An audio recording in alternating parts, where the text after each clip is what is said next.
So she's coming in July 8th through the 13th. So if you don't know what day it's, you can see what she's on the number teaching. But yeah, that's, I'm in a great time. Hi, Ian. Haven't said hello to you yet. Welcome, Jennifer.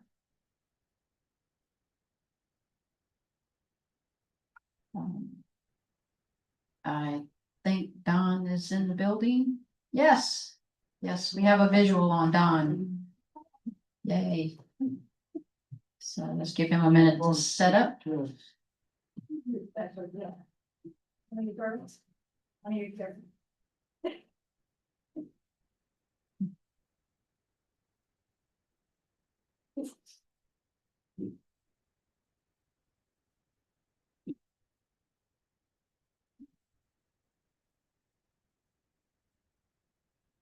Okay, welcome everyone. Don's getting set up, and just as soon as he gets situated, we will get started.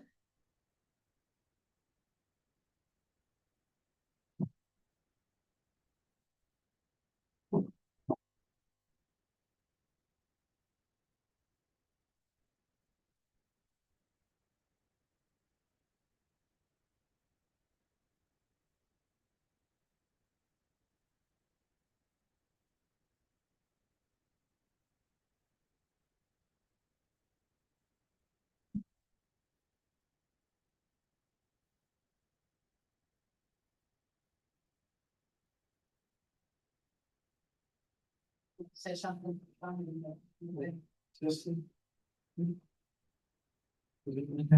Yeah. Okay. So anyway, good evening. It is for the given dates. Right. A minute. Did everybody, people know what this is? Anyway?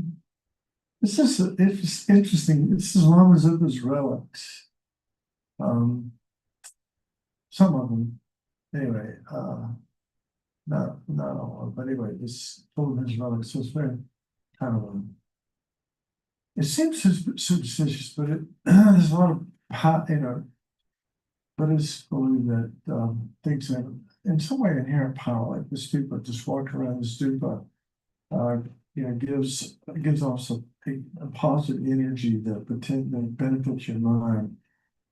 Whether you know it or not, again, hard to prove. In the same way, these holy relics have quite a lot of power and beneficial effect on our minds so I think this past weekend, our guest was tapping people on the head. By the way, I don't know if people heard that John Bell's son, some guy died this weekend. And if you got there, you see the stupa, he did all the work to make that stupa. He's from Nepal. He's from Kathmandu as an artist. And he did all that work. So it's sort of amazing. So sad. His son just died this past weekend. Anyway, so if anybody knows him or wants to reach out to him, please take time. All right, so I think rather than there may be some prayers that are in here too. So let's just go ahead and launch into this. So these are the I may make a little commentary on the way from time to time, but this is the module of karma, all about karma. Of course, we're not going to talk all about karma because number one, you have to be enlightened to know all about karma. So we're not that's not me. And there does take a little bit of faith, even though it seems very commonsensical. What goes around comes around, and what you sow, you read, all that sort of stuff. Karma, from a Buddhist perspective, explains everything. So there are no accidents. Everything is the fruition of past actions. Not necessarily that you did in this lifetime, but your mind stream over a course of countless lifetimes has, in each incarnation, has planted seeds on the karmic mind stream like a river, and that in each lifetime, certain karmas will ripen and certain will be new ones will be created. So let's go ahead. This is a video from FPMT.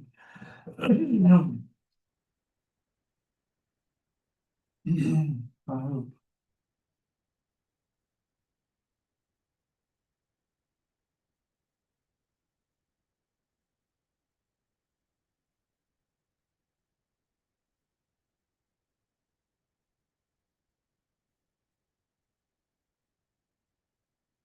Looks like the Matrix. Cannot reach.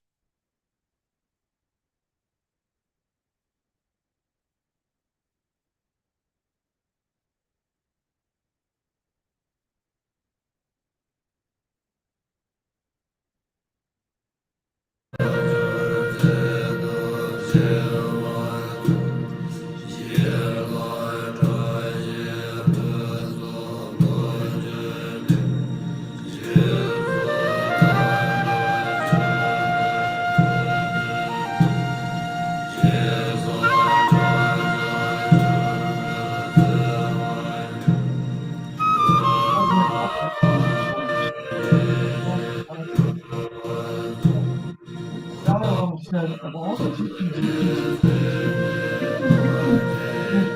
karma is the most important. Even more important than the teachings of India. I said that.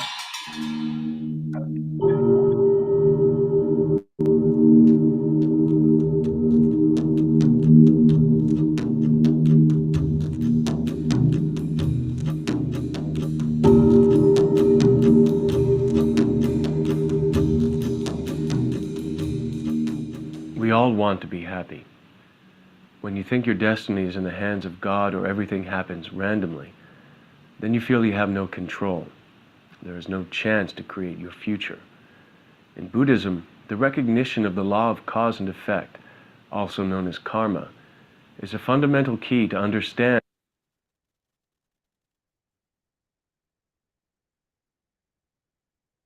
how you've created your world with actions of your body, speech, and mind. When you truly understand karma, then you realize you are responsible for everything in your life. It is incredibly empowering to know that your future is in your hands. In this program, we will learn the basic laws of karma and how to change your world.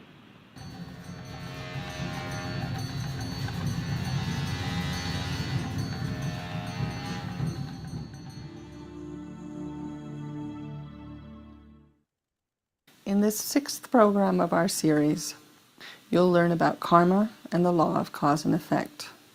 You'll begin to understand how your own actions of body, speech, and mind actually create your life experiences.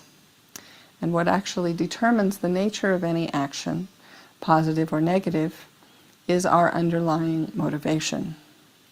Therefore, it becomes especially clear at this point the essential importance of the practice of motivation.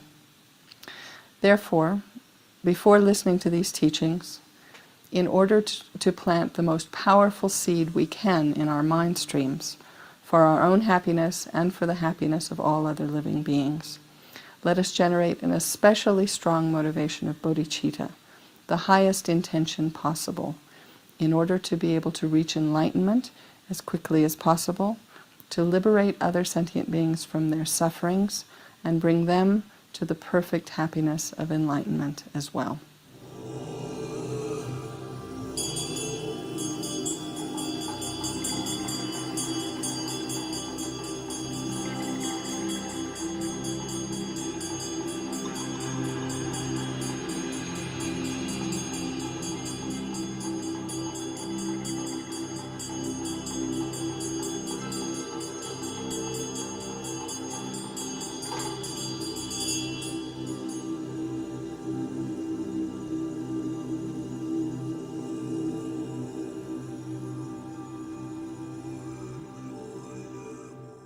Where did you come from? Well, Christians and the rest say you came from God.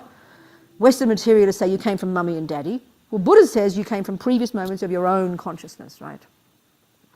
And so the implication here is kind of central to all the practice in Buddhism. And this is the implication here is the concept of karma, cause and effect. Karma. Okay? This, if you like to find a creative principle in Buddhism, this is where it is. This is what you'll find. If you want to find who am I, why am I, who made me, where do I come from, why is the world the way it is, why is there suffering, why is there suns and moons? The answer in Buddhism is karma. If you ask the question, who made me, well, Buddha says very directly, you did. So this consciousness of ours, it's not physical, doesn't come from God or Buddha, doesn't come from mother, father. Your body did, no problem. Egg and sperm, no problem. Turns into this nice body of yours. How kind of mother and father to provide the body, you know? But who you are, your personality, your characteristics, your propensities, your love, your hate, your anger, your jealousy, your pride, your craziness, your intelligence, whatever, doesn't come from mother, father. Just because we're like them doesn't mean that they gave it to us, you know. So consciousness is beginningless, not created, doesn't just come from nowhere. It's not some random event that just pops up out of the sky, you know. Isn't physical, not created. These are the central points about mind. And in a way, for a Buddhist or for a person even wanting to understand Buddhism, to at least hear these words is kind of crucial to an understanding of how you practice and how you develop. And all all of Buddha's teachings are based on this concept, actually. Everything we say, do, or think, in Buddhist terms, is a karma, if you like. Like everything you do say or think is like a seed that you're planting in your consciousness that will bring a fruit similar to that seed. But all karma is Buddha's explanation of why. That's all. It's simply his technical explanation of why you get harm, you get love, whatever the story is. I mean, it's a heavy-duty idea, but it's very empowering because it says, I can change it.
what we call karma, actions and their results, is in possesses four main characteristics. The first is that whatever action has been created, it will definitely bear its effect, its corresponding effect.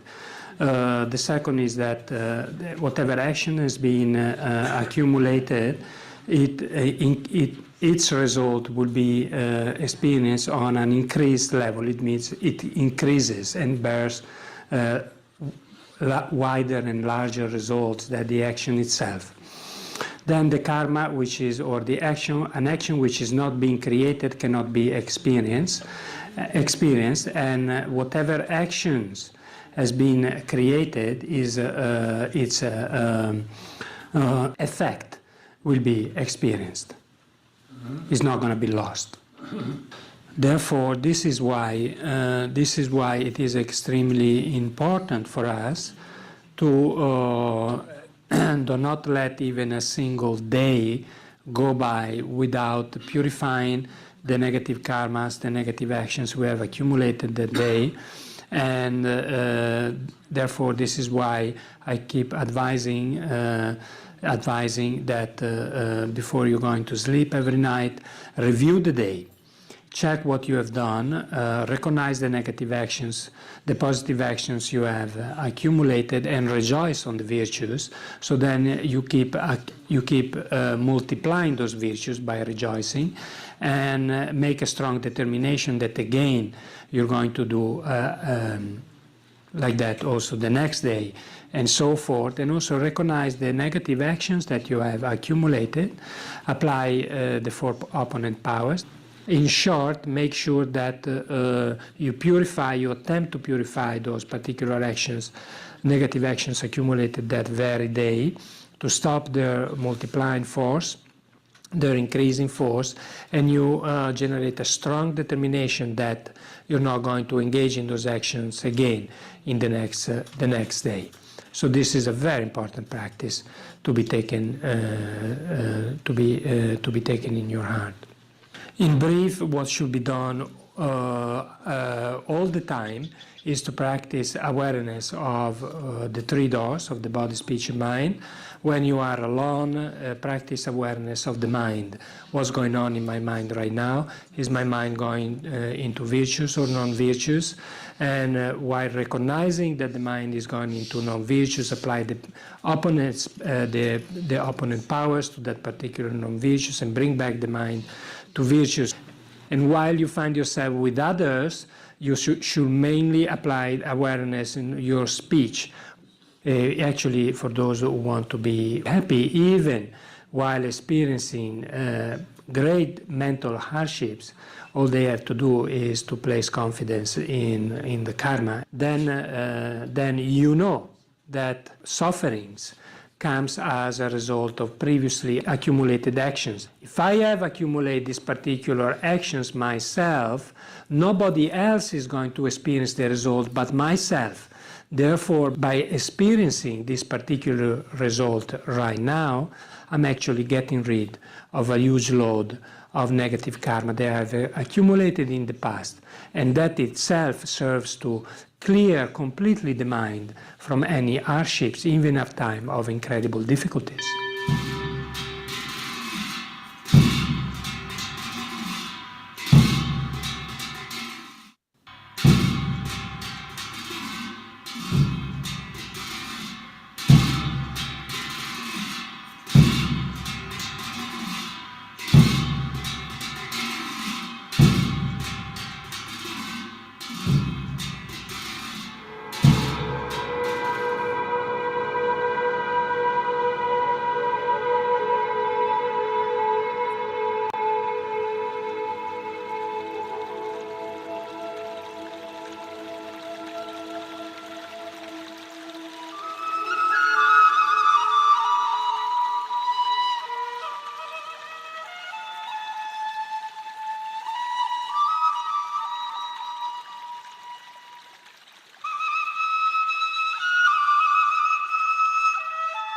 If we investigate what is the essential teaching of the Buddha, what is the single most important teaching of the Buddha. Some people say it is the teaching on compassion, or which in its highest form is the teaching about bodhicitta. Some people might say that the most important teaching of the Buddha is the teachings of the true nature of self and phenomena, the wisdom teachings of the Buddha. Some people may say something else, but I think what we have to say is the single most important teaching of the Buddha is the teaching on the law of cause and effect, about karma. This is the single most important teaching of the Buddha because it contains within it all of the other teachings. By understanding the law of cause and effect and practicing it in one's life, it is the way to develop love and kindness and compassion and eventually bodhicitta. By practicing the law of cause and effect in our daily life, it is being wise, and it is the way to develop wisdom. And by practicing, giving central importance in our daily life to observing the law of cause and effect as the single most important thing, moment by moment, by doing that, we develop renunciation.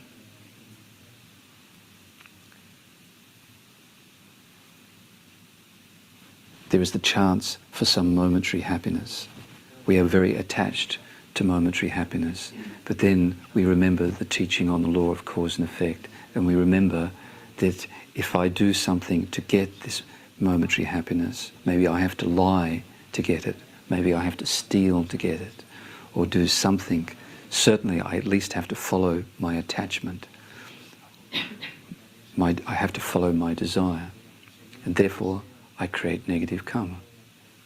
It's a negative action, puts a negative imprint in my mind. In order to get this little moment of worldly happiness, I create the potential for suffering in the future. Practicing the law of cause and effect is the key to developing every quality on the path to liberation and enlightenment. So that is the fundamental refuge. Understanding the law of cause and effect, developing faith in it, putting a key emphasis to being mindful of the law of cause and effect in our daily life so that we can observe it. Lama Zopa Rinpoche makes this joke, just ordinary mindfulness is not good enough. Now I am picking up the knife, now I am stabbing this person, now I am stabbing this person very carefully. That kind of mindfulness is not helpful. Real mindfulness has this moral connotation of knowing, being aware that one is doing something that is either virtuous or non-virtuous. Knowing that this thing is going to produce suffering now and in the future, or this action of body, speech or mind is going to produce some happiness now and in the future. We need that kind of mindfulness. Mindfulness mixed with an understanding and faith in the law of cause and effect. And the stronger the faith, the stronger the energy to withhold from doing negative things, thinking negative things, saying negative things, and doing negative things. And also the more we understand the law of cause and effect, we develop a deeper understanding of what is negative, what is harmful to ourselves and others. Right. So that is the key teaching, the key practice.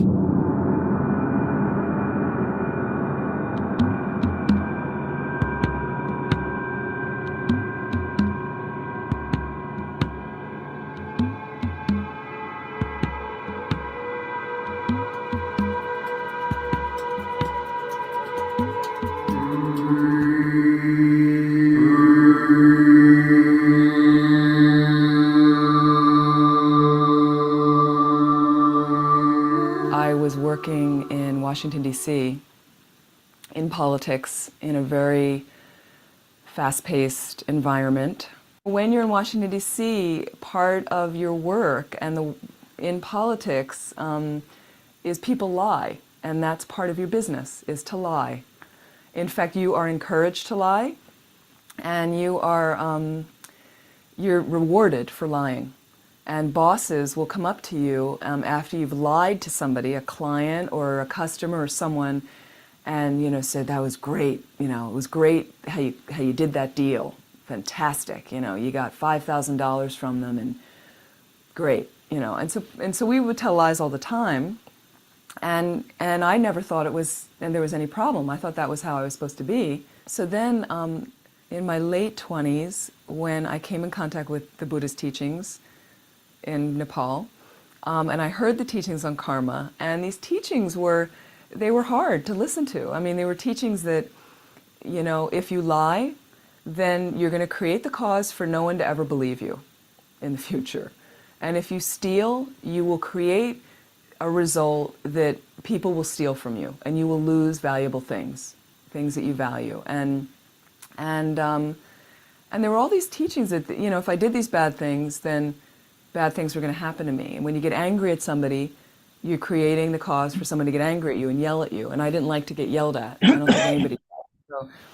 So I left the teachings with what we call the 10 non-virtues, and sometimes called the 10 ethical guidelines of, not stealing, not killing, not creating sexual misconduct, and things like that, not lying and gossiping, and I started to work with those. I started to just try one, because lying in my work had been a big thing. I was really used to that. So I got a new job when I came back to America, and I was trying to be really careful not to lie. And I did have some experiences in some workplaces where I didn't think people listened to me. And for 2 years, I very seriously went after the lying. I was very careful in my relationships not to lie. And I was very careful in work, in business conduct with people, that I wouldn't lie. And after like 2 or 3 years, something started to change. And I found people were listening, and people did believe me. It started to really change my world. They say that sometimes when you change your ethical behavior by speaking the truth, by cultivating life and helping, to save lives and freeing animals, and being respectful in my relationships with people, particularly intimate relationships, and cultivating harmony in them, and trying to practice taking care of my possessions and treating other possessions with respect, people, if I borrowed something. And all these things of right speech, of speaking the truth, and really trying to use my speech meaningfully, not gossiping all the time, and not criticizing people and judging people, and not kind of dividing people in speech, and trying to have positive thoughts about things. I noticed that things changed. When you wake up in the morning, you have 2 choices. You can have a good day, or you can have a bad day. And even when bad things happen to you, depending on your reaction to them, you could say, bad thing happened to me today, but I'm not going to get angry at my friend because that's just going to create this situation of anger to come back at me. When you start to understand it that way, then you stop reacting. Why did they do this to me? This is not fair. With karma, there's no more injustice. Things might look like it's not fair, but basically it's something you've created. So the nice thing with karma is it puts you at the controls. There isn't anybody doing it to you. You're not a victim. You're basically in charge of what kind of seeds you'd like to plant from here on out. So by watching my activities, the activities really in my body, speech, and mind, I feel like that's going to create a good chance for me, the next time around.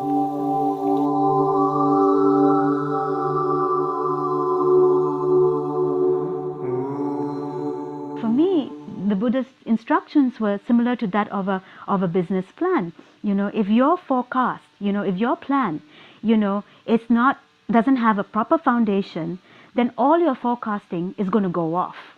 It's just not going to succeed. I realized then I better look at what are the problems I'm facing in the company, and then I better look at what seeds I've planted in the past because all my suffering has come from a cause. The major problem we had was inventory pilferage, stock pilferage and losses. And so, every year, merchandise, clothing, people steal them from our warehouse, from our shops, and we don't know about it till the end of the year when we look and we say, oh my God, so many goods are missing, So then I realized by looking at the teachings that through investigation, I realized that the cause of that was stealing.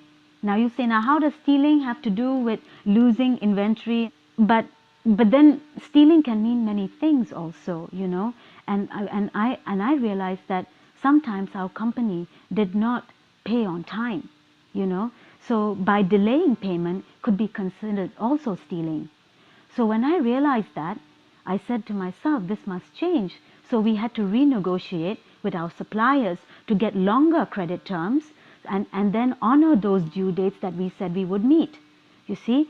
So that was what we had to apply, that antidote, so that we could stop the cause of more further losses and further pilferage, you see. So something had to be done. We had to do it straight away. So this was the answer we thought we would have to do. The result of that, since 2 years ago, is that our inventory losses have come down, you see. So this really shows me that, Buddha's teachings do work. The more that I see that happening, it really inspires me to study Dharma, because that way, you know what, you can change your life. I could change my life. If I didn't like the causes if I didn't like what's going on, Buddhism is kind. It allows you to change so that you can create your own happiness. But you need to understand that you're creating your own suffering. And I needed to understand that I was creating my own suffering. Nobody was doing it to me. It was myself, my causes from the past. And you'll see, and I could say that, well, I don't think I did that. I don't think I did that. If my memory cannot even remember 6 months ago, then how can I remember all the bad deeds I've done 10 years ago, 20 years ago? I don't. But the point is, I've created this garden. It's got a lot of weeds, So I have to spend my time reading purification, collecting merit, studying teachings, and devoting myself to the Lama, all things that will create more happiness. And then by me being happy, then I can benefit sentient beings, because they are happy to be working in the company. They're happy because they say, things are going well and they will be rewarded too. So everybody benefits.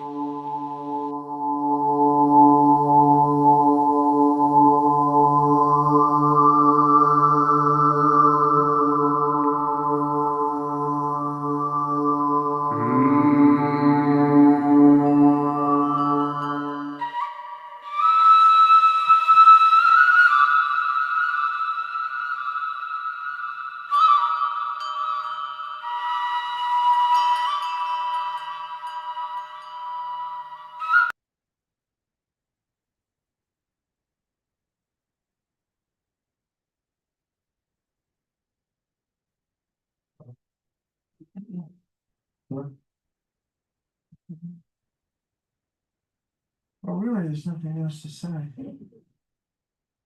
He covered it all. They covered it all.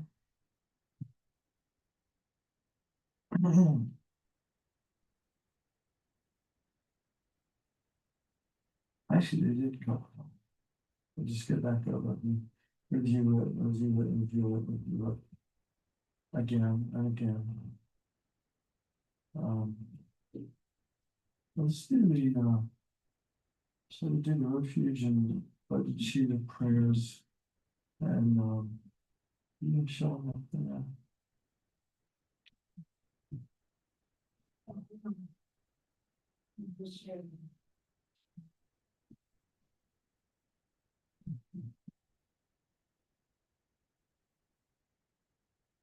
On page 34.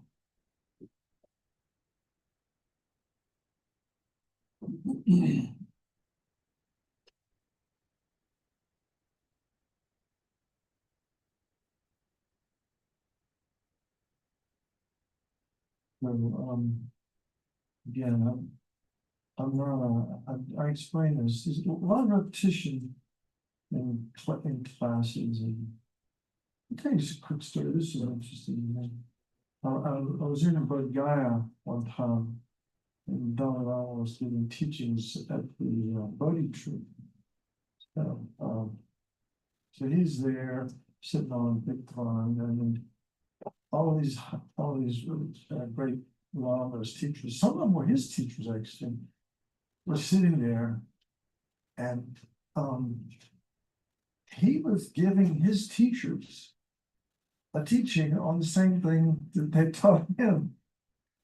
It's like again and again and again. Repetition is so important because we've got to become mindful of these points. Karma, causes of good and bad karma, and the way to purify, the consequences of karma, and so on. The laws of karma. These are things that well, we need to memorize. But anyway, to see His Holiness teaching his teachers, is going like, wait a minute, this is not the first time they've heard this. They've heard it thousands of times, and they're hearing it again from their student. It's page 34 in Goldberg book. Yeah, so again, part of the repetition, we do the refuge and body cheetah prayer. The three motivations, one is dread.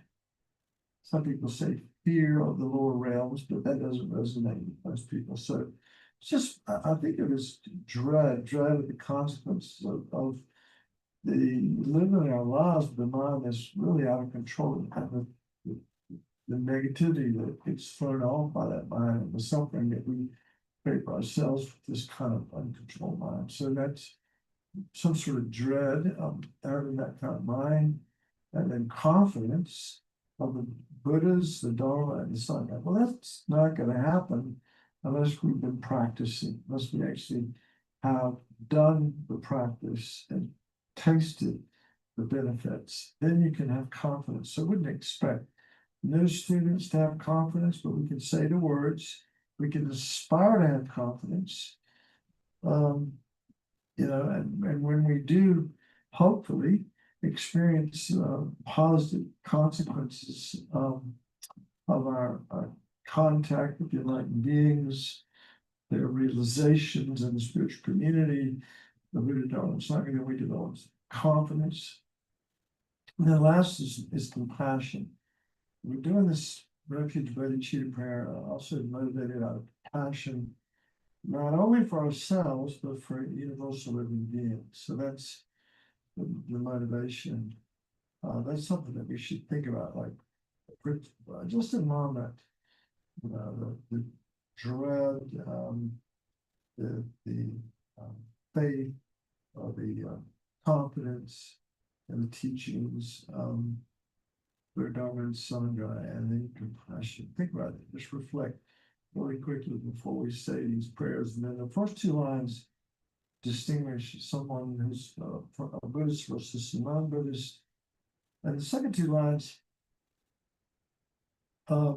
distinguish us as practitioners of the greater vehicle, the universal vehicle, which embraces all beings. So, our ultimate intention is to help everybody, not exclude anybody. And the method to do that is to get our act together, to purify and the karma and the Buddha. So that's what we can think about. So we'll do this. We'll do refuge and bodhicitta. 4 measurables have to do with great love, compassion, joy, and equanimity. And then we'll do 7-line prayer. And the mandala offering, which is kind of imagining that we're offering everything wonderful in the universe to get these teachings. I go for refuge until I'm enlightened, for the Buddha, the Dharma, and the Supreme Assembly, by my practice of giving and other perfections.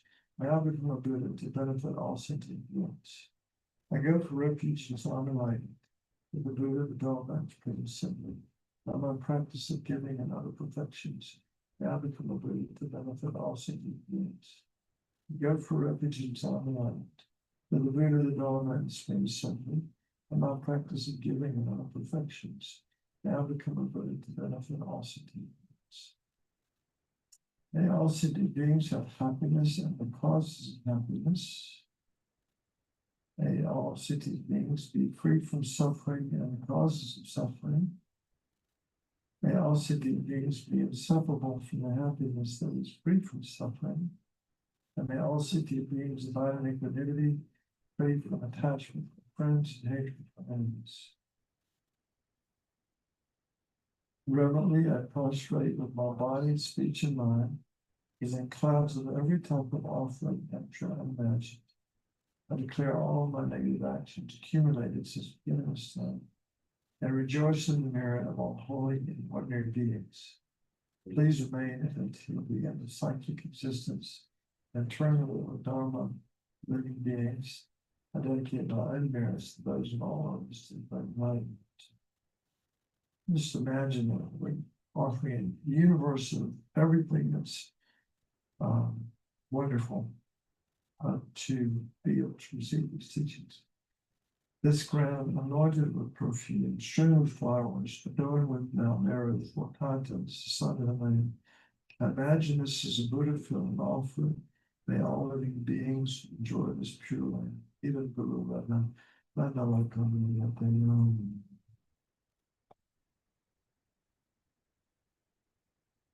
Now we'll do dance all of a sudden got chilly in here. Can you turn the temperature fan down a little bit? Come on, I just need a blanket.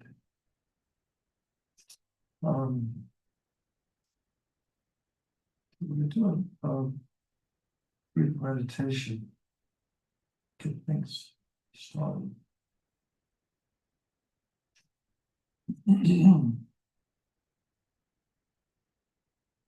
So we'll start out with doing some breathing exercise. This is something new that I've heard it in Buddhism, but I'm gonna it's supposed to be this technique has beneficial effect on our heart, believe it or not. We breathe in through our nose, and just almost at the very end, we got another little extra inhale breath. And then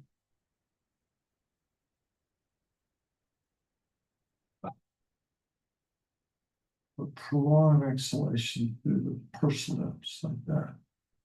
We breathe in through the nose. A little more. And then out. 1, 2.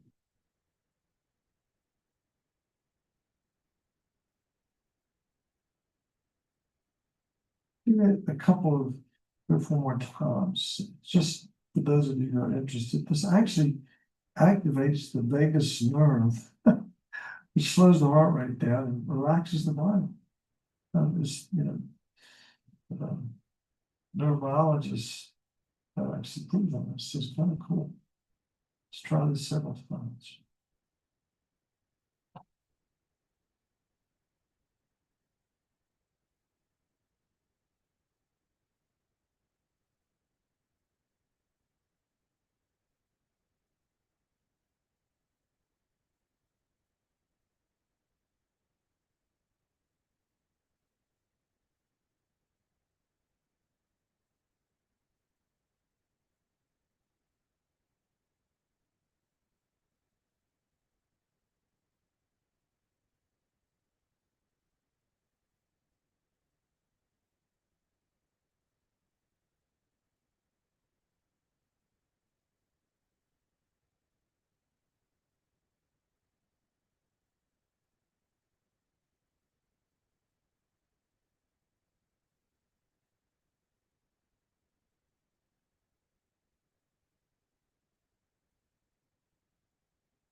bring your awareness to your breath. And it's not we could count breaths. We could try like in one, and out two, in three, out four, in five, out six, like that, up 10. If you lose count, which could easily happen, you just start again at one. Do your best. Don't be surprised if you get lost. And then if you forget what you are, and after just one or two breaths, and again, very common.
One more round.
Then you do another type of breathing. This is called downward breathing. And you can use the ring finger of your right hand and include the left nostril. And you can breathe in through the right nostril.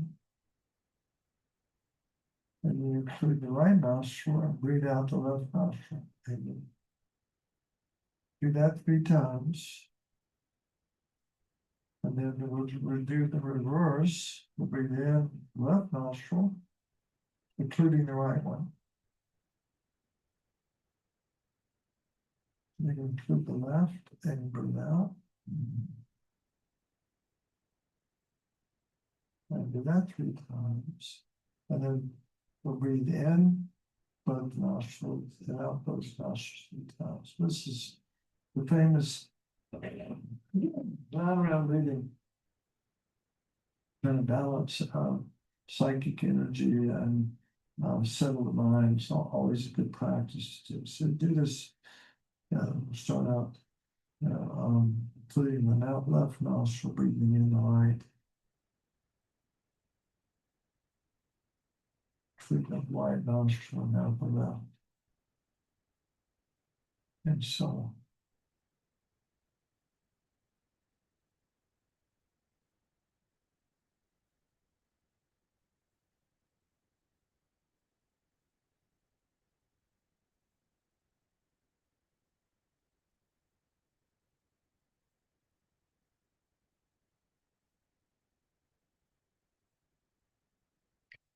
Opposite, the other one.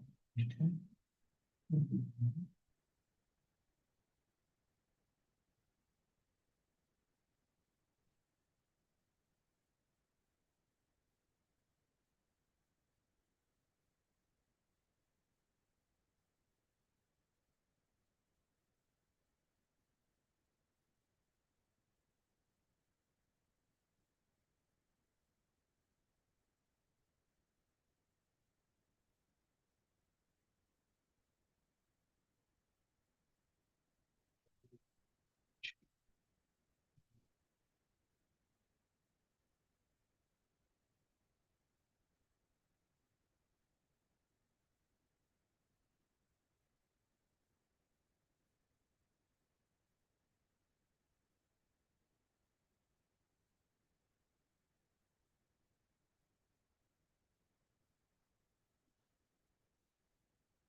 And so, Venerable Connie alluded to them in the beginning. It's very important to set our motivation to something virtuous practice. In the teachings on karma, it said that this is why it's really dangerous to start judging people, because you don't know their motivation. You don't know what people's motivation is, what's in their heart, why they're doing a certain thing. But motivation is really important, and the most powerful motivation for spiritual practice, we could say the words bodhicitta, on I must become a Buddha in order to obey all sentient beings, like that, and it doesn't touch your heart. It doesn't touch your heart. It's just words. We have to do. We have to have a good foundation to understand and meditate in a stepwise fashion to develop bodhicitta. It's not something that just pops into most people's minds, and maybe people are really incredibly good karma that might just spontaneously feel that way. But most of it takes, most of us would take a lifetime to even get a small taste of it. But moving back even before that, the whole point, I mean, why are we even interested in spiritual practice? Okay. I mean, people don't come to Kadampa Center. I've been here for a while, quite a few years, and nobody comes here because they're, blissfully happy and life is great and they don't have problems and their bands of family and friends don't have problems. Everybody comes here because of something's not quite right, and they get it. Something's not quite right with the way they see the world and the way they interact with the world, and kind of hoping to find some answers. But we all have some instinctive and gut feeling of this Buddhist concept of dukkha, of unsatisfactoriness. And in fact, the Buddhist first four teachings always like to touch on this, that when I teach it to my children, sometimes they remember, sometimes they don't, but I said, look, we're all sick. We all are suffering. We all have dukkha. All right. And then we talk about, well, there's a cause for the sickness. And we've identified the cause, and it's karma and delusions. The delusions what kicks the karma into action. Principal delusions are greed and hatred and ignorance. But there's pride and jealousy and countless others. But actions motivated by these kinds of negative minds create the karmic seeds that ripen into dukkha. So if you're sick, cause of the sickness is karma delusions. Hey, good news. We know the cause, and we realize, and again, this takes confidence and experience and some faith that we can actually cure the disease. That's the third noble truth. The Buddha said, you're sick, there's a cause to the sickness, and great news, it can be cured. And when we cure that disease of dukkha, we take away all the negative mind states. What we experience is bliss. We experience the joy, the freedom of nirvana. Like that T-shirt that everybody, rock and roll band, everybody likes to throw around the word nirvana. But it just means freedom from suffering.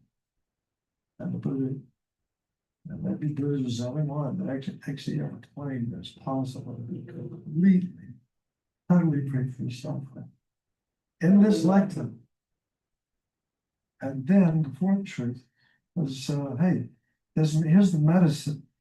You're sick, causes sickness is karma and illusion, it can be cured. And here's the medicine. This is called the path. Physical aspects of the path. It's been packaged in different ways. And, you hear things like, ethics, concentration, and wisdom, and the three principles of the path. We often teach it. Renunciation, bodhicitta, and emptiness. And we talk about the different levels of a beginner, intermediate, and more advanced practitioners. There's in the beginning, our goal might be just to achieve a good future rebirth. And the next level of motivation might be to achieve nirvana, and the final level of motivation would be to achieve Buddhism.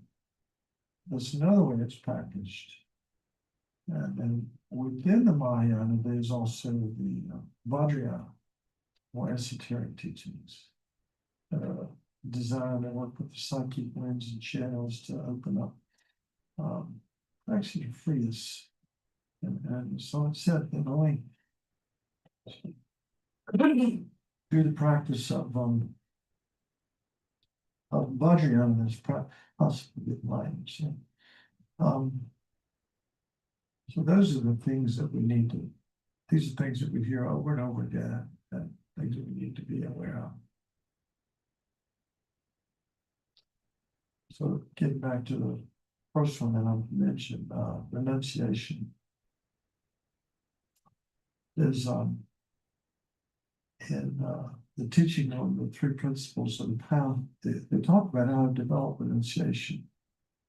And so the first thing is to realize the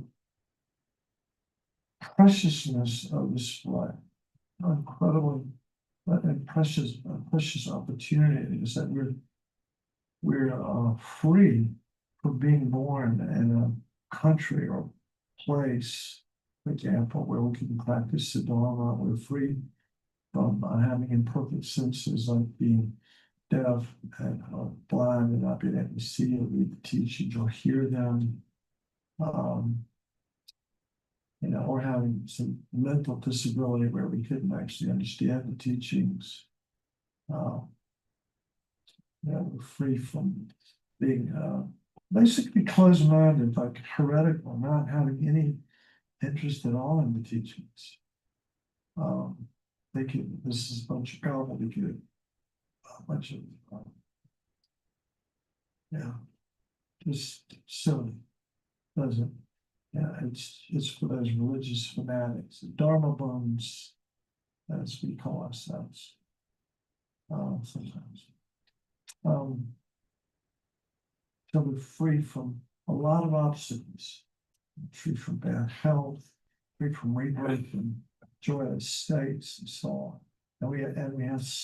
We're so blessed. We're so blessed with a healthy body and mind. We're blessed with an interest in the Dharma. Not everybody who comes in here even takes an interest in it. It just doesn't resonate. And sometimes, like when you're a teenager, for example, it might not resonate.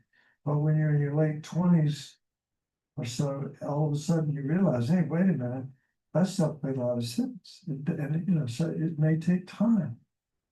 Doesn't resonate with everybody, but you're lucky. It resonates with you at some level you wouldn't know.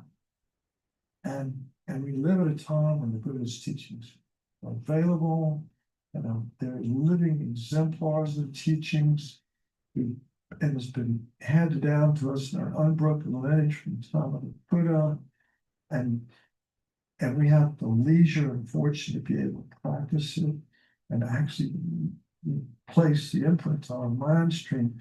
The karmic seeds get planted that will ripen in the future in happiness.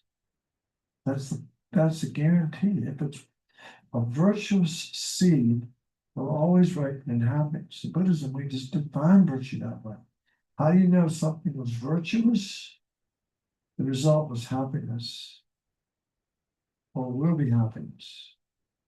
And if we experience a negative result, then the seed was non-virtuous. Same thing. The whole notion. So we're lucky, so fortunate. It's like we're in a time warp where through all of these countless lifetimes, all of a sudden, we're in this little bitty short life. It is so short. We're right in this little slither of time where we've actually met the Dharma and have an opportunity to practice it and create and causes for our dreams to come true, our dreams to be able to help others and to be as happy as we can be. How amazing. And it could be over like that. We know we're all going to die, and it could happen any second. So the only thing that's going to help us at the time of death are the spiritual seeds that we put in our mental continuum. Death is definite. Everybody dies. And the only thing of any benefit at the time of death are the spiritual inputs on our mental continuum. And it could happen any minute. It can happen any second. We could breathe in and breathe out. And if we don't breathe in again, that's called death. Happens all the time. Happens every day, millions of times a day, to different beings. And it will happen to us someday. So death is definite, but the time could be any second. So we cannot wait. We need to practice the Dharma now. Right? Not put it off. Not procrastinate. I must put the Dharma, I must practice the Dharma every 24/7, every moment of my life. I must be, if possible, planting the seeds for my future happiness and avoiding this planting seeds for future suffering. And that's so that we don't want to procrastinate because it's to be over any minute. So I must practice the Dharma now, not tomorrow, not next week, not next month, but I must put it into practice right now, right this minute, right this second. Okay? And then the only thing that's of any benefit when you're on your deathbed, when you're dying, wherever you be, we'll all be somewhere, wherever you are, when you're dying, the only thing of any benefit to you will not be how much money is in your 401k, or how many children you had, or how many relatives you had, or how many fancy vacations you had, or blah, blah, blah. How good your reputation is, and so on. All of that. Not of any help at all. The only currency that you'll be able to spend at that moment is those spiritual seeds that you planted in your mind. That Dharma currency, that's the only currency that's going to be of any use to you at the time. Yeah. But we're going to die, so we have to practice the Dharma. We're going to die we could die any moment. We must do it now. And the only thing of any benefit at the time of death is the Dharma. We must practice the Dharma now, and we must practice it purely. So those are kind of like two things that to turn the mind away from just the happiness of this life. And then the two contemplations to turn the happiness away from the future life. The first one are the contemplations on karma. Now we'll touch on, these are the 4 laws of karma, right? You remember in the video, Shay was talking about what the 4 laws of karma. See if you can remember what they are. The first one is that karma is definite. That, for example, if you do something that is negative, it will always result in suffering. And if you do something that's positive, it will always result in happiness. Now we flip it around and look a little bit more carefully at this. Like, how do we know in the moment of anything, of any action of body, speech, and mind, whether it's positive or negative? Well, 2/3 of the Buddha's teachings are basically on ethics. That's how important this concept is.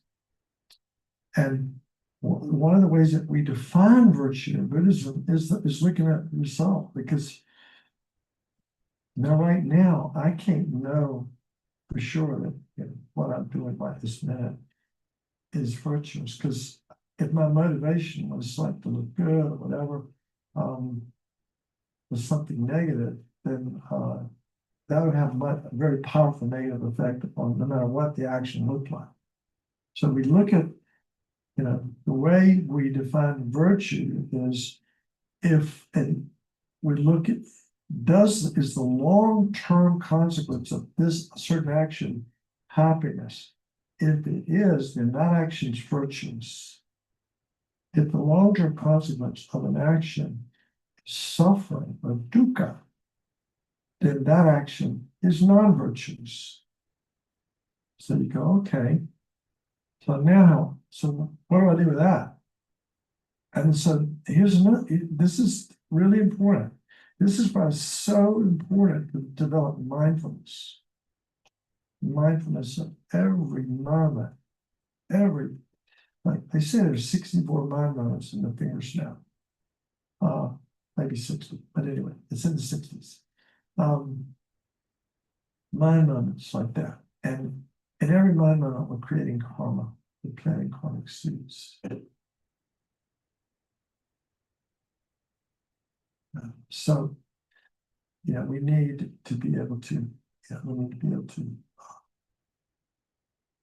notice, is this particular action of body, speech, and mind motivated by greed, hatred, or ignorance, pride, or jealousy? It is guaranteed, no matter what the action. Maybe you're giving a gift to a beggar, or maybe you're great Christmas presents or birthday presents or whatever, to people to look good. Your motivation is not good. And so the long-term consequence might not be positive, or at least be diminished. So any action motivated by non-attachment, non-hatred, and non-ignorance will always lead to happiness. Let me say that again, because this is big. This is why it's so important to be mindful every 60 some in the fingers now.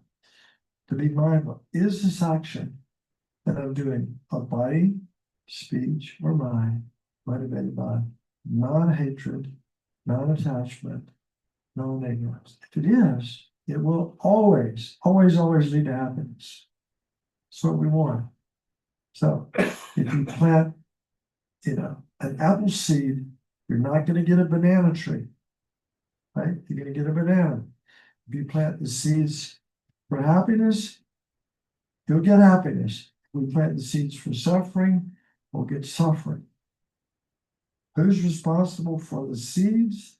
Me, my consciousness, my mind, my motivation.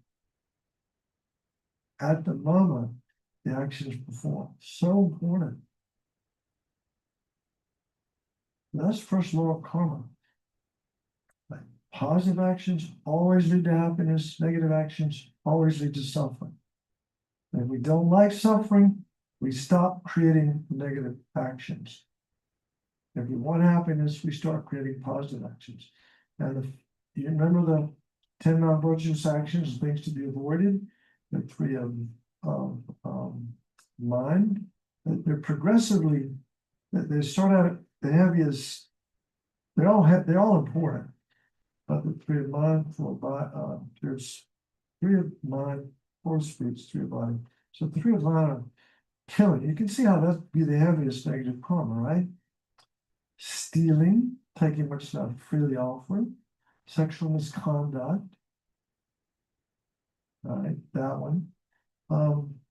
Those are 3 of body, and then the 4 of speech, lying, deceiving others with our speech. And sometimes we can deceive others by not speaking, right? That which is unsaid. We can deceive others by just keeping our mouths shut. Sometimes we can be deceptive in many ways. That's a form of lying. And slander, saying things that turn people against other people, bad mouthing other people, slanders. It gets us in a lot of trouble and creates a lot of angst for us and other people. Harsh speech. Nobody likes to hear harsh speech. Everybody likes to hear harmonious, kind words. Everybody. Harsh speech, and then gossip. Gossipy, just loose talk, just filling out time with meaningless words. So again, lying, slander, harsh, and frivolous speech are the 4 of speech, and the 3 of mind. Of course, there's many more than this, but sometimes it's called greed, or it's sort of a combination of greed and desire and clinging, that sort of mind, and then hatred or ill will, and then ignorance. And this is more than just ignorance that we talk about when we're talking about not understanding, the wisdom of ignorance. But we're talking about in this context, it's like not believing in your own potential to become something more than you are right now, that you actually have the potential to achieve freedom or nirvana, and even Buddha. You have that potential. We have such a limited view of our own potential. Not believing, and this ignorance that we're talking about, not believing in the laws of cause and effect. Because karma is not, it seems like it's easy, but it's not. It does take some faith. Not believing in the truth of past and future lifetimes, and so on. Not believing and there's a whole list of things, but these are the kinds of things that are important. So again, we want to avoid these 10 non-virtuous actions. This is a minimal action of anybody who wants to call themselves a Buddhist, to avoid the 10 non-virtuous actions. So avoid killing and stealing and sexual misconduct. Avoid lying, slander, harsh and frivolous talk. Avoid greed and hatred and ignorance. Just the basics, basic Buddhism 101. So easy to say and hard to do.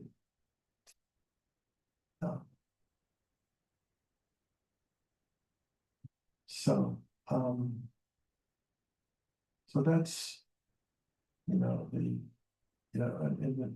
developing, developing renunciation, the first law of karma is positive leads to happiness, negative leads to suffering. Second law of karma is that it's expandable. It grows exponentially. So if you look outside, you see a big oak tree, right? Huge oak tree. There may tons of tree, right? Huge tree with big limbs and lots of foliage and so on. And that's started out as a little tiny seed, so small. And it just day by day, all the cooperative causes were there for that seed to germinate and become this little seedling, which then became a small tree, and then a bigger tree, and then it becomes this massive tree. And our karma is the same way. Our positive karma will grow exponentially and bring, again, with time, when it bears fruit, will be amazing. It'll be positive. It'll be happy.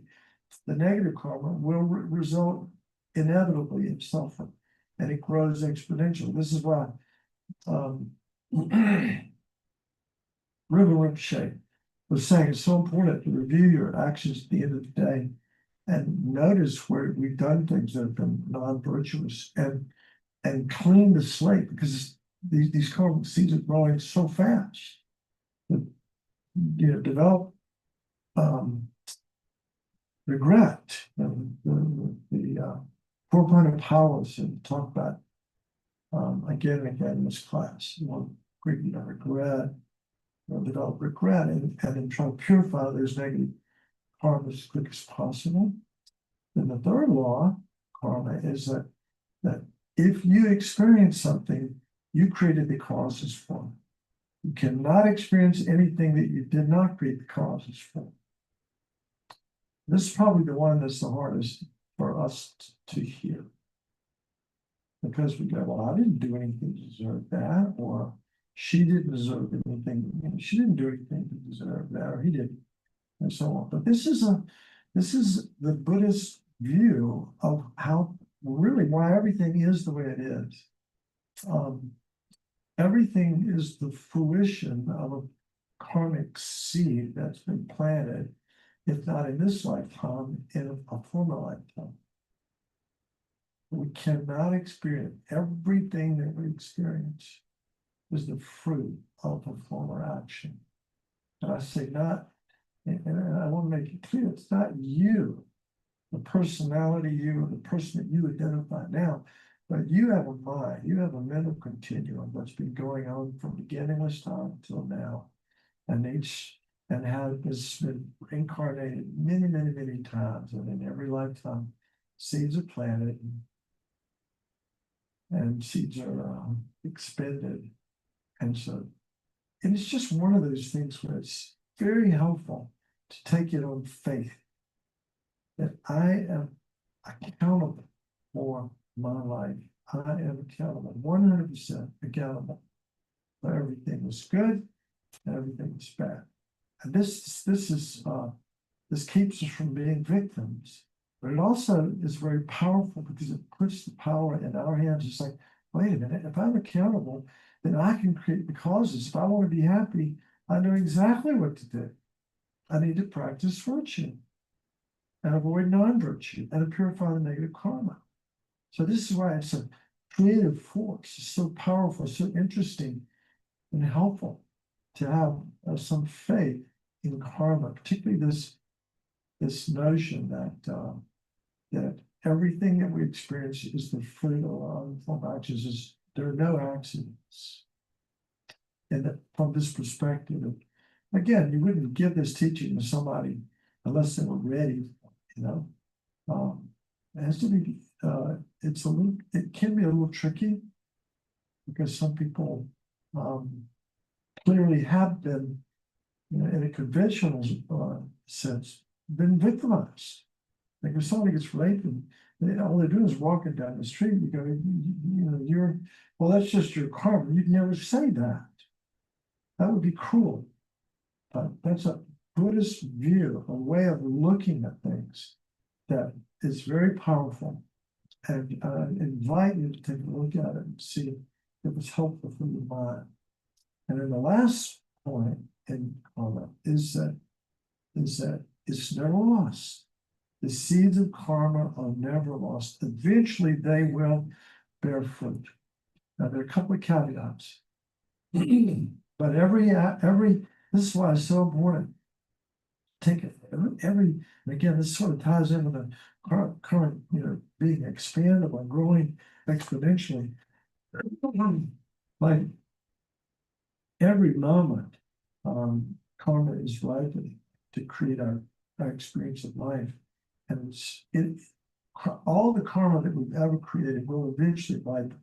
It just the cooperative causes have to come together for that karmic life. Okay? It's never lost. So it's so important to purify the karma. It's never lost unless two things actually. We can destroy positive karma by anger. This is very interesting. I asked the question, I said, how do you do that? How does that happen? You think about it. You can destroy positive karma by anger. And it said, even a moment of anger destroys eons of positive karma. That's enough motivation right there to watch yourself, to be mindful of letting anger arise in the mind, and then particularly acting on it with your mouth and your body. Okay, and we can purify negative karma. We don't have to experience the results of negative karma. We can do purification practices like Vajrasattva, Dojikadro, and doing mantras and acts of kindness and apologies. And there's so many things that we can do to contribute to this purification process. So we're going to experience the result of all of our karma, positive and negative, unless if it's negative, we purify it, and if it's positive, we destroy it with heavy negative mental states like anger. Okay, so that's karma, and then the other piece of it is dukkha, is the first fundamental teaching that Buddha taught. We're talking about renunciation here. So we talk about the suffering of dukkha is the suffering of obvious mental and physical suffering. Then there's some change. One of those other talks about that. He says that's like the most insidious, worst suffering in all of samsara, suffering change. Because we're never satisfied. We enjoy momentary pleasure. We work so hard for these moments of pleasure, and then they don't last, and we're left wanting more, always wanting. And then so-called pervasive suffering. It's like we're a magnet to problems. It's one example of pervasive suffering, which is the hardest to see, but the most important to see. It's like, I've heard the example of like having a burn, like an open burn, like you've been burned on your forearm, and it hurts so bad, how burns burn. I mean, just so much pain. It's terrible pain. And then we pour a little tepid water on that burn, and we get some relief. We go, oh gosh, I feel so much better. And that's what we call happiness. That diminution in this underlying pain is what we live our whole lives for, those experiences of a diminution in the basic suffering of samsara. But eventually we run out of tepid water and we'll go right back in samsara again. Caught in this whole process, uncontrolled causation, creating the causes for normal problems.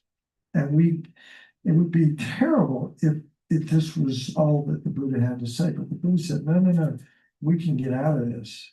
This is where we are. We don't have to stay here. We can be free. Right.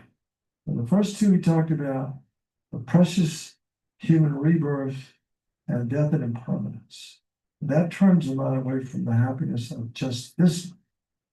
Then we talked about karma, the 4 laws of karma, and then the dukkha, which we talked about, basically the pain of just regular pain and change and pervasive dukkha. Understanding karma and the fact that we're always creating negative karma because our mind's motivated mostly by self-cherishing, selfishness. And the result's going to be dukkha. So that So we can't wait until some future lifetime to practice. We have to practice now. So when we get this, then we get the sense of I gotta do something now. Like my it says people that have this determination to be free that we sometimes we liken it to compassion for yourself. Realize, hey, look, I'm in a mess. But I can do something about it. It's like our hair's on fire, but I can put the fire out. But that's the power of renunciation. That's the beginning of the spiritual path for all of us. And we just kind of wove in the four laws of karma in that discussion. And then bodhicitta would be, of course, the next of the principal aspects of the path is determination to be free of having to become a Buddha. This altruistic intention to become enlightened based on genuine love and compassion. So the goal is to perfect your mind, to perfect yourself, to eliminate your faults, to cultivate all your good qualities, like fully develop wisdom and compassion and kindness and all the good stuff, all the things that we dream of, developed to the nth degree and eliminate all of our faults. And to do that, not just for our own self, for our own benefit, but in order to be able to benefit others. So the emphasis is always on others. Why am I going to this much trouble? Because of others. In fact, one of my Zen teachers once said, we'll do for others what we wouldn't begin to do for ourselves. Interesting. So work for others, very, very powerful motivation. And that's why we practice the path of enlightenment in order to benefit others. And then the third principal aspect of the path is wisdom, seeing reality, seeing the truth, free of our projections. It's like one of the issues to say it's like a glorified paint stripping job. But how hard is this to do? To strip away our deluded projections and see things as they are, spontaneously compassion and kindness and all the virtual states of our lives in that setting. Those are the three principles.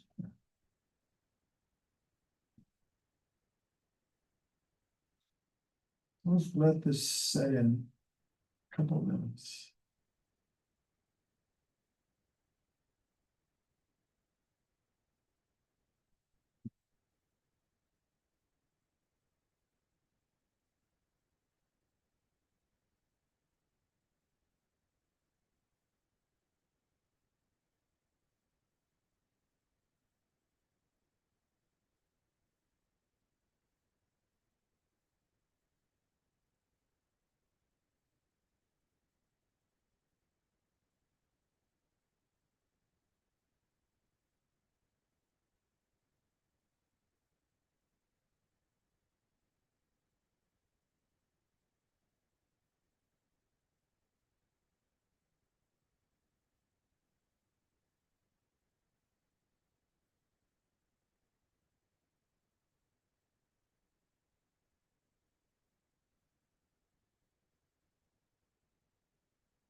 Every now and again, begin to see, sense Venerable Neil, he was the one, the monk that said of all the Buddhist teachings, the most important one is the one on karma. And this Dalai Lama said this exact same thing. The most important teaching in all of Buddhism is on karma, is on the teachings on the law of cause and effect. That literally we can shape our future by the choices that we make now. And our karma completely depends on our motivation. And what's the most powerful motivation for an action? Is compassion. It's universal compassion. It's bodhicitta. That's why bodhicitta is so powerful, so important that we develop. Because if we can, by actions of body, speech, and mind, motivated by this notion of bodhicitta, universal compassion, the wish for all beings to be happy. And we're going to get enlightened to help. Nothing but good things will happen for us and for those around us. I mean, there'll be problems, but that's important to understand that we can literally shape our future by choices we make. And as Venerable Urbina, it will be in a week or so, right? The 7th? She comes the 7th day. Yeah. You saw her, she was the first one. She'll be here. She's a fireball. She's wonderful. She says, basically, best thing is to keep your mouth shut and your hands to yourself. But also the other teachings that they talk about, particularly in karma, when you're alone, really be watchful and mindful of your thoughts. Particularly when you're alone. When you're with others, pay attention to your speech. Much you can. Be very careful what comes out of your mouth.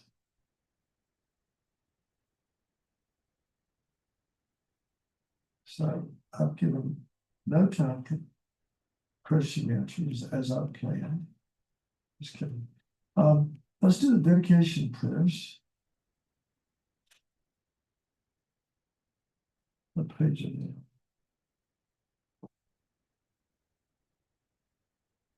They're always in here somewhere.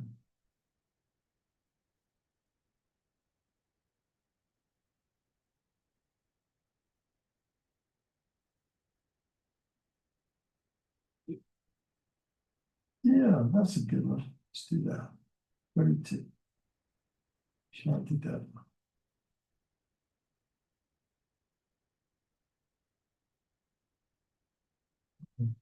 Also page 246 in the Gold Prayer Book. Yeah. So it's in there twice. Yeah. For Master Shanti, that was 46. All right. So this is, so you created some virtues, and now we're going to dedicate this virtue, not for just a new Tesla or the happiness of this life or whatever. We're going to dedicate this. This is going into the ocean of droplets of water of virtue that lead to supreme enlightenment. So we're going to dedicate it to our achieving full enlightenment for the benefit of others, and support it to specifically dedicate actually, virtuous actions to enlightenment for the benefit of others. May all beings everywhere, plagued by sufferings of body and mind, obtain elation of happiness and joy by virtue of my merits. May no living creature suffer, commit evil, or ever fall ill. May no one be afraid of a little, with the mind laid down by depression. May the blind see forms and the deaf hear sounds. May those whose bodies are worn with toil be restored with finding repose. May the naked find clothing and the hungry find food. May the thirsty find water and delicious drinks. May the poor find wealth, those weak with sorrow find joy. May the forlorn find hope, constant happiness, and prosperity. May that there be timely rains above the harvest. May all medicines be effective and wholesome prayers bear fruit. May all who are sick and ill quickly be freed from their ailments. Whatever diseases there are in the world, may they never occur again. May the frightened cease to be afraid, and may those bound be free. May the powerless find power. May people think of benefiting each other. For as long as space remains, for as long as sentient beings remain, till then may I too remain to dispel the miseries of the world. Amen. Thank you. Next week, there will be more time for question and answers. It just didn't work out that way today. Also, I'll stick around if anybody has any questions tonight. All right, thanks everyone. We'll see you next week.